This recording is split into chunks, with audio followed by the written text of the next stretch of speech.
Telangana public స్కూల్లో సందడి నెలకొంది. మంత్రి మహమ్మద్ అజారుద్దీన్ ఈ పాఠశాలను సందర్శించి సుమారు 3 గంటల పాటు విద్యార్థులతో గడిపారు. పాఠశాల మౌలిక సదుపాయాలను పరిశీలించిన అజారుద్దీన్ విద్యార్థులతో కలిసి క్రికెట్ ఆడి వారిలో ఉత్సాహాన్ని నింపారు. ఈ సందర్భంగా ఆయన విద్యార్థులకు దిశానిర్దేశం చేస్తూ పెద్ద కలలు కనండి, వాటిని నిజం చేసుకునేందుకు క్రమశిక్షణతో కష్టపడండి అని పిలుపునిచ్చారు. చదువుతో పాటు క్రీడల్లోనూ రాణించాలని, అపజయాలను చూసి భయపడకుండా విజయానికి పునాదిగా మలుచుకోవాలని సూచించారు. మంత్రిని దగ్గరగా చూసి ఆయనతో కలిసి సమయం గడపడం విద్యార్థులకు ఎంతో స్ఫూర్తినిచ్చింది.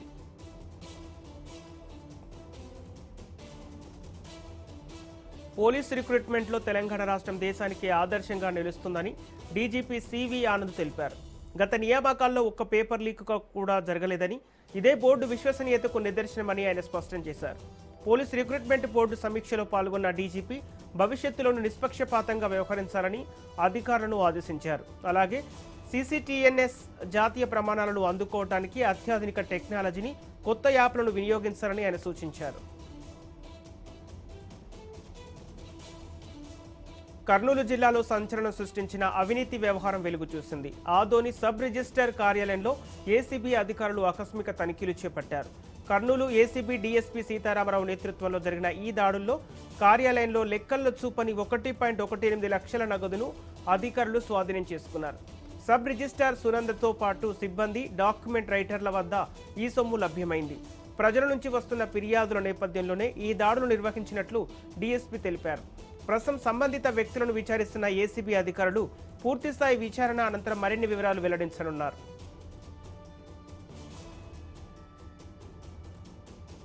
మేడ్చల్ జిల్లా దూళ్లపల్లిలోని అశోక అల్మా మల్సాన్ కాలనీలో తీవ్ర ఉద్రిక్తత నెలకొంది. తమ కాలనీలో పార్కులో బోరు వేయడానికి వెల్ఫేర్ అసోసియేషన్ ప్రయత్నించగా మైనంపల్లి చంద్రశేఖరరావు తన అనుచరులతో వచ్చి అడ్డుకోవడంతో స్థానికులు ఆందోళన వ్యక్తం చేస్తున్నారు. ఈ స్థలం నాది అంటూ బయటి వ్యక్తులను పిలిపించి మమ్మల్ని భయభ్రాంతులకు గురి చేస్తున్నారని కాలనీ వాసులు ఆవేదన చెందుతున్నారు. గ్రేటర్ కమ్యూనిటీగా విల్లాలను విక్రయించిన తర్వాత ఇప్పుడు అదే స్థలం తమదంటూ ఎలా వాదిస్తారని ప్రశ్నిస్తున్నారు. కోట్ల రూపాయలు పెట్టి కొన్న తమ నివాసాల్లో ఇలాంటి దౌర్జన్యాల వల్ల ప్రశాంతత కరువైందని కాలనీ వాసులు వాపోతున్నారు. తూర్పుగోదావరి జిల్లా నిడదవోలు పట్టణం ఆధ్యాత్మిక శోభతో పులకరించింది. శ్రీ విజయదుర్గ నాట్య మండలి, శ్రీ మదన గోపాలస్వామి దేవస్థానం ఆధ్వర్యంలో జరిగిన జగన్నాథ రథోత్సవం కన్నుల పండుగ సాగింది. పూరి జగన్నాథ క్షేత్ర సంప్రదాయాన్ని తలపిస్తూ జరిగిన ఈ వేడుకలో స్వామివారి రథాన్ని భక్తులు భక్తి శ్రద్ధలతో లాగారు. హరే కృష్ణ నామస్మరణతో పురవీధులు మారుమోగాయి. రథయాత్రలో భాగంగా జరిగిన కోలాటాలు, సాంస్కృతిక ప్రదర్శనలు భక్తులను విశేషంగా ఆకట్టుకున్నాయి. వేలాదిగా తరలివచ్చిన భక్తులు స్వామివారిని దర్శించుకొని మొక్కులు చెల్లించుకోగా ఎలాంటి అవాంఛనీయ సంఘటనలు జరగకుండా పోలీసులు పటిష్టమైన భద్రతా ఏర్పాట్లు చేశారు.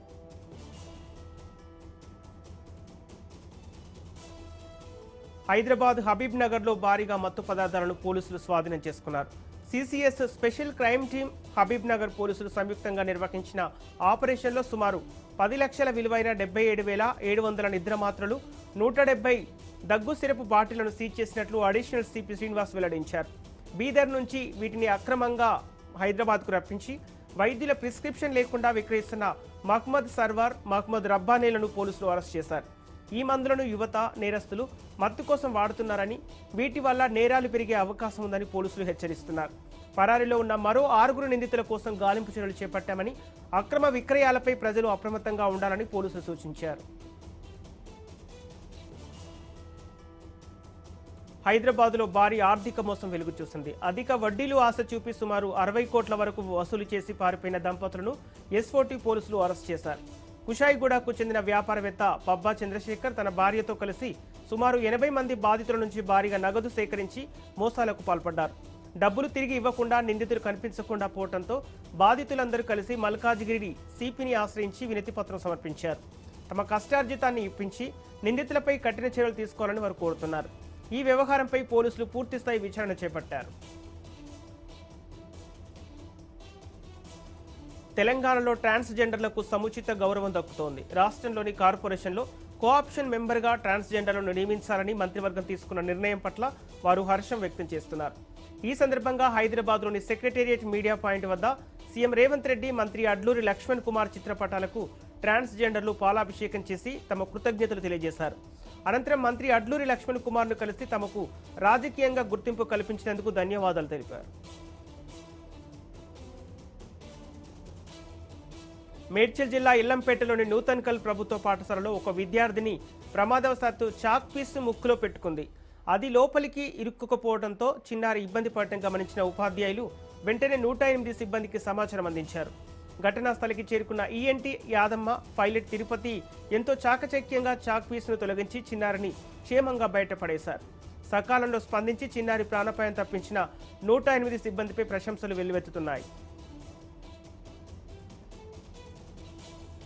అంబేద్కర్ కోనసీమ జిల్లాలో రోడ్డు ప్రమాదం చోటు చేసుకుంది. ఉప్పలగుప్తంలో చేపల వేట ముగించుకొని తిరిగి వస్తున్న కూలీల ఆటోలు అదుపు తప్పి బోల్తా పడటంతో ఇద్దరు దుర్మరణం చెందారు.